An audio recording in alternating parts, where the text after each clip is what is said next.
Hello दोस्तों, नमस्कार। अब तक के हमारे वीडियोस में हम बात कर चुके हैं भारत के 4 धाम बद्रीनाथ, द्वारिका, रामेश्वरम और जगन्नाथ के बारे में। अब हम बात करेंगे उत्तराखंड के 4 धाम, जिन्हें छोटा 4 धाम नाम से भी जानते हैं। वो हैं गंगोत्री, यमुनोत्री, केदारनाथ और बद्रीनाथ। आज की वीडियो में हम बात करेंगे केदारनाथ धाम के बारे में। तो चलिए दोस्तों, हिंदू धर्म के अनुसार विश्व के कल्याण के लिए भगवान शिव भारतवर्ष में 12 ज्योतिर्लिंग के रूप में स्थित हैं। केदारनाथ भी इन 12 ज्योतिर्लिंग और पंच केदार में से एक है।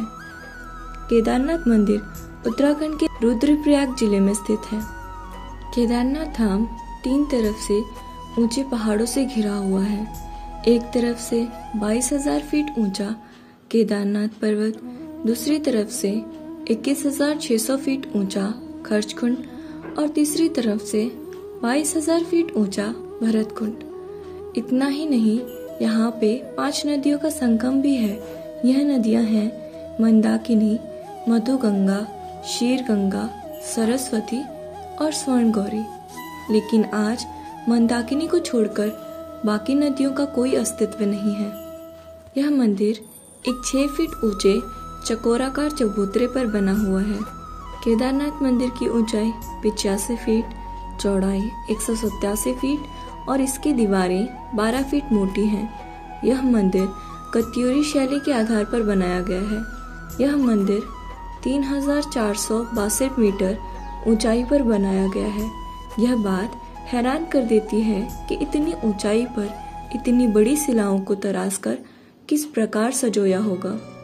जानकार यह भी बताते हैं कि पत्थरों को जोड़ने के लिए इंटरलॉकिंग तकनीकी का उपयोग किया गया है। केदारनाथ मंदिर के निर्माण के पीछे कई कहानियां हैं। कईयों का यह मानना है कि इसका निर्माण पांडवों के वंशज जन्मेजय के द्वारा किया गया था। ग्वालियर से मिली राजा भूज की स्तुतियों के अनुसार 10वीं शताब्दी में मालवा के भूज ने मंदिर का निर्माण किया था। यह भी माना जाता है कि मंदिर के जीर्णोद्धार जगत गुरु आदि शंकराचार्य ने 8वीं शताब्दी में करवाया था। 32 वर्ष की आयु में आदि शंकराचार्य ने यहाँ समाधि ले ली, जो आज भी मंदिर के पिछले वाले हिस्से में स्थित है।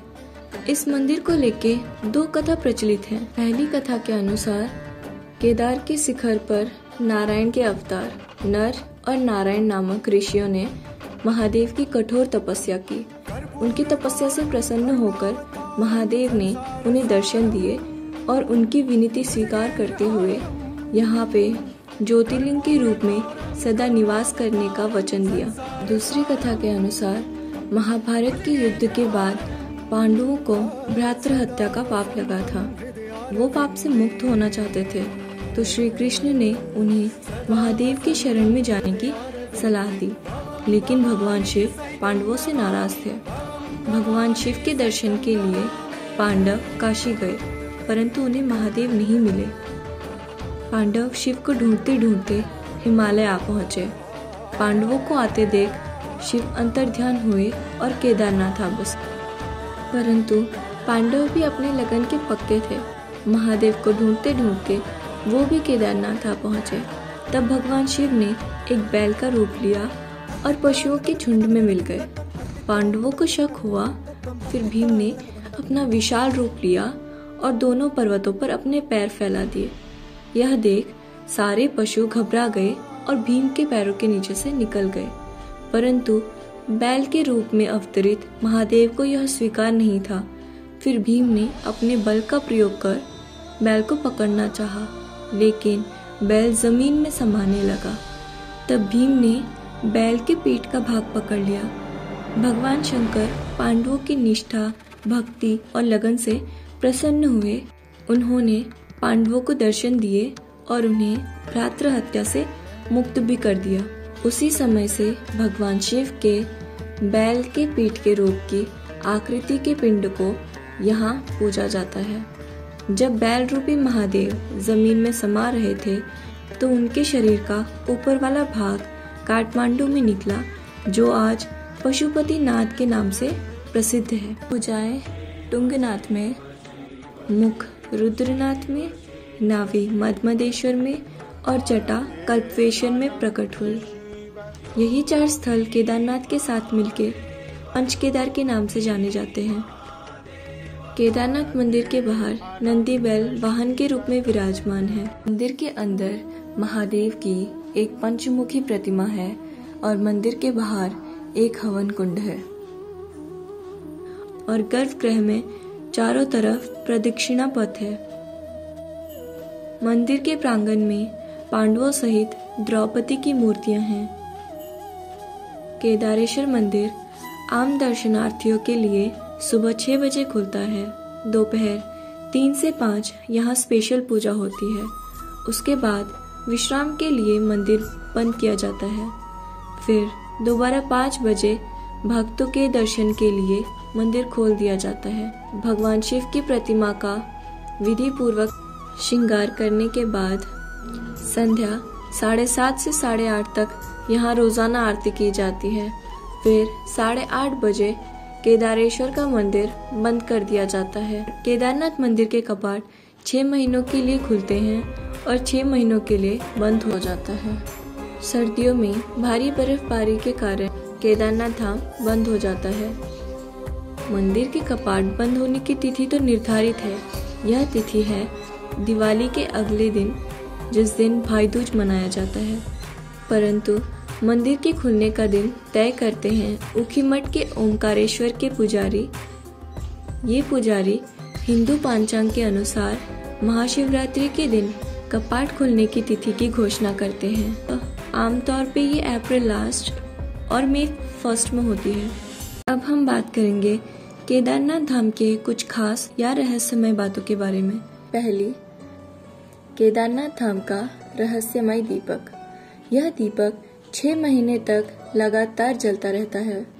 भाई दूज के दिन मंदिर के कपाट बंद कर दिए जाते हैं और भगवान शिव के विग्रह को नीचे ऊखीमठ में ले जाकर 6 महीनों तक उसकी पूजा की जाती है।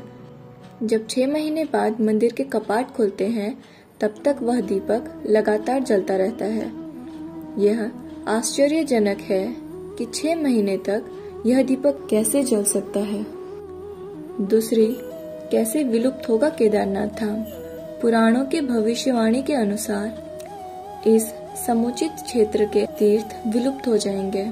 माना जाता है जब नर और नारायण पर्वत आपस में मिल जाएंगे, बद्रीनाथ और केदारनाथ जाने का मार्ग पूरी तरह बंद हो जाएगा। पुराणों के अनुसार दोनों धाम विलुप्त हो जाएंगे और भविष्य में भविष्य बद्री और भविष्य केदार नाम के नए तीर्थ स्थल का उद्गम होगा। तीसरी बात, भीमशिला।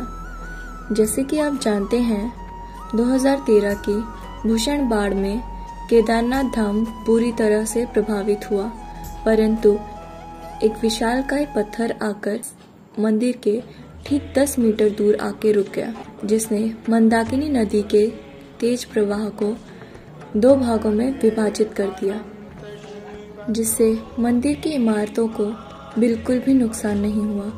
आज ये पत्थर भीमशिला नाम से प्रसिद्ध है। चौथी बात, यह माना जाता है बिना केदारनाथ दर्शन के उत्तराखंड के 4 धाम दर्शन अधूरा है। सर्वप्रथम गंगोत्री और यमुनोत्री से पवित्र जल लेके केदारनाथ जाकर भगवान शिव का अभिषेक किया जाता है। तत्पश्चात जाके बद्रीनाथ के दर्शन करने के बाद ही उत्तराखंड की 4 धाम यात्रा संपन्न मानी जाती है। 5वीं बात, केदारनाथ को जागृत महादेव के नाम से भी जाना जाता है। एक बार भगवान शिव के एक गरीब भक्त केदारनाथ के दर्शन करने जाना चाहता था, परंतु किसी कारणवश हर बार वह जाने से रुक जाता था।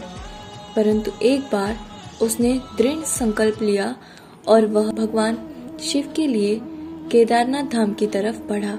2 महीनों की यात्रा के बाद जब वो केदारनाथ पहुंचा, तब तक मंदिर के कपाट बंद करने का समय हो चुका था।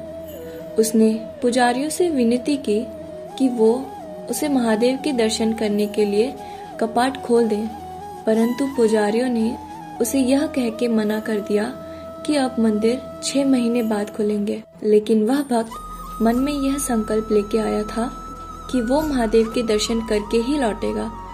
पुजारियों के जाने के बाद भी वह मंदिर के बाहर ही बैठा रहा। जैसे ही शाम हुई, वह भक्त सर्दी और भूख से कांपने लगा। तभी एक साधु बाबा उसके पास आए और उसे कहा कि तुम्हें भगवान शिव के अवश्य दर्शन होंगे। फिर उसने भक्त को खाने के लिए कुछ फल दिए और सिर पर हाथ फेरा। इतने में भक्त को नींद आ गई। जैसे ही सुबह उसकी नींद खुली, उसने देखा मंदिर के पुजारी सेवा कर्मियों के साथ मंदिर के कपाट खोलने के लिए आ रहे थे। यह देखकर भक्त बहुत खुश हुआ और उसने पुजारी से कहा, कल तो आप बोल रहे थे कपाट 6 महीने के बाद खुलेगा और आज सुबह ही यह कपाट खोल रहे हैं। पहले तो पुजारी उस भक्त को पहचान नहीं पाए। फिर उन्हें याद आया, यह वही भक्त है जो 6 महीने पहले आया था। पुजारी उसकी बात सुन के हैरान हुआ और उससे पिछले रात हुई घटनाक्रम के बारे में उससे पूछा। तब उस भक्त ने उन साधु के बारे में बताया और कहा कि मैं यही हूँ और कहीं नहीं गया। यह सुनकर सारे पुजारी उस भक्त के चरणों में गिर पड़े और उससे माफी मांगी और उसे बताया वह साधु बाबा और कोई नहीं, स्वयं केदारेश्वर महादेव थे। उन्होंने योग माया से 6 महीने के समय अंतराल को तुम्हारे लिए एक रात के बराबर बना दिया। तब से केदारनाथ धाम को जागृत महादेव के नाम से भी जाना जाता है। पांडवों से प्रसन्न होकर महादेव ने उन्हें स्वर्ग का मार्ग दिखाया। आने वाली वीडियोस में हम आपको बताएंगे कि कैसे आप उत्तराखंड के 4 धामों की यात्रा पूर्ण कर सकते हैं। धन्यवाद दोस्तों, आपका दिन शुभ हो। जय केदारेश्वर, जय हिंद, जय भारत।